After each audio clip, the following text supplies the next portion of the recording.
Le saviez-vous, nous passons 43 ans de notre vie à cotiser.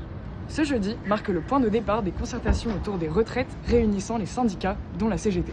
Pour l'occasion, on a introduit un format en plusieurs épisodes autour de la retraite, son fonctionnement, son histoire, ses réformes et bien d'autres. On suivra tout au long des semaines les négociations qui s'achèveront fin mai. Bienvenue dans le premier épisode de 43 ans d'une vie.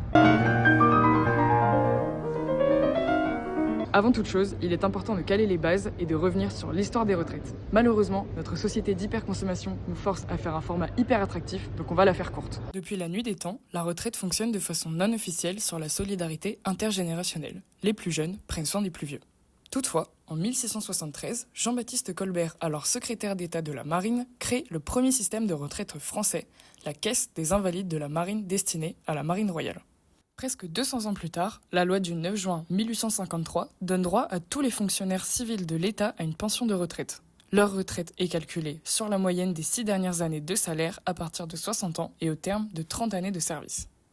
Cette loi marque les principes fondateurs de notre régime de retraite actuel. À partir de ce moment-là, plusieurs secteurs de travail se dotent de leur caisse de retraite particulière. C'est le début des régimes spéciaux. Mais on en parlera dans un prochain épisode. Il faudra attendre 1945, après la Seconde Guerre mondiale, pour que le premier système général de retraite soit mis en place. Ce système fonctionne par répartition, c'est-à-dire que tous les salariés sont obligatoirement contribuables à la sécurité sociale, incluant une assurance vieillesse. Cette assurance vieillesse est accessible à l'âge de 60 ans et seulement après 30 années de cotisation. L'âge de départ à la retraite augmentera petit à petit dans la suite du XXe siècle jusqu'à atteindre 65 ans.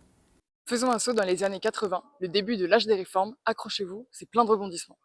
En 1982, le gouvernement Mitterrand baisse l'âge de départ à la retraite de 65 ans à 60 ans, sous réserve d'avoir cotisé 37 années et demie. En 1993, la réforme Balladur allonge la durée de cotisation à 40 années, mais ne concerne pas les salariés de la fonction publique. 2 ans après, en 1995, le plan Juppé tente aussi d'allonger pour la fonction publique, mais les longues grèves de 1995 auront raison de cette réforme et elle sera abandonnée. En 2003, la loi Fillon aligne la durée des cotisations des fonctionnaires sur celle du privé et allonge ainsi la durée de cotisation du public et du privé à 41 ans. La réforme de Woerth en 2010 étire la durée de cotisation à 41 ans et demi et fait passer l'âge de départ à la retraite à 62 ans.